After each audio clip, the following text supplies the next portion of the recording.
Hey, this is Mike from the One Stop Co-op Shop with another Kickstarter review. This time we're looking at The Phantom, the card game. Quick disclaimer that, as always, I received no compensation for this review. The Phantom was one of the first mass superheroes in comic book history, but my familiarity with him, as I suspect many of you have as well, is the Billy Zane movie with Catherine Zeta-Jones from the 90s that was wacky and campy and ridiculous, and at least for me as a kid, I loved. But this new game focused on the character, currently on Kickstarter, is an adventure card game for 1 to 2 players. It includes branching narratives, deck construction, fun card play, but what do I think about it overall? Well, let's get into it. The first thing I really like is the construction of the 3 scenarios in the prototype I got themselves. I actually compare the game quite favorably to Arkham Horror the card game in this way, in that each of the scenarios has branching paths, differing objectives, kind of like cool things that get added both to your deck and to the opposition. And within these scenarios, I love the simple way the game handles difficulty settings, giving you both an extremely easy mode as well as an almost impossible mythic difficulty and everything in between.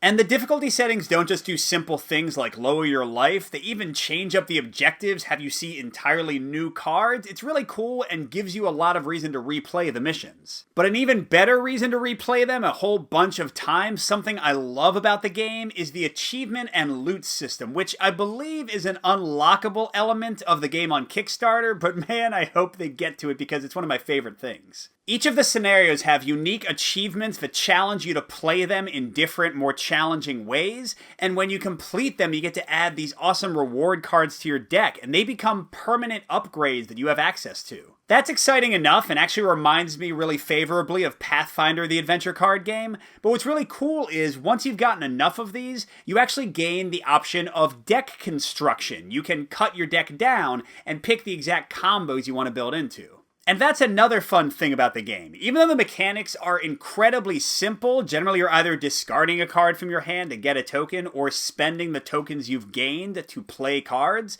the combos that come out of that and the ways you can use all the allies and cool actions you build into your tableau to do amazing things and meet the challenges of a scenario, it's really a lot of fun, surprisingly tactical, it's cool. Now, all those great things being said, there are some elements that might concern some gamers. First, the game is for 1 to 2 players, and honestly it seems slightly more geared towards solo play. While there are 2 entirely unique characters with their own deck and upgrades, one of the 3 campaign missions is geared toward one of them, one is geared toward the other one, so it definitely kind of feels like a game that's more focused on solo play, although the co-op works fine. But the big thing, the potential deal breaker to discuss, is how much content is here and how much content is coming. I would compare the amount of content I played to the original core set for Lord of the Rings the card game or Arkham Horror the card game, where you had 3 scenarios, some varied characters, a little bit of deck building possibility, and that was about it until you got more expansions. Now there's not quite as much variety here because, again, there's only 2 characters you can play,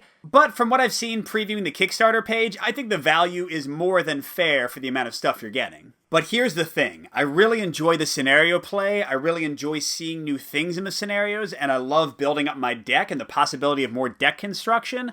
So if the game does well and they come out with more expansions down the line, I would be overjoyed. I would love to buy more stuff in this universe and really build and expand what I can do. But if the game just does all right, if this is all they ever produce, I still think it's fine. I still think it's a lot of fun, but it won't live up to the full promise of the system. And I think that would be a bummer and also might make the game seem less valuable and less replayable to certain gamers. But overall, I am super impressed with The Phantom the card game. When I first got it from this little independent publisher, I never expected that I'd be feeling like I was playing parts of Arkham Horror the card game and Pathfinder and Lord of the Rings, some of my favorite adventure games of all time. Now, don't get me wrong, I'm not saying it rises to the pinnacle of any of those, but it has some awesome stuff going on. The story is fun, the character is cool, I love the upgrade system, so I certainly recommend checking this one out if you get the chance. Good gaming, and I'll see you at the next stop.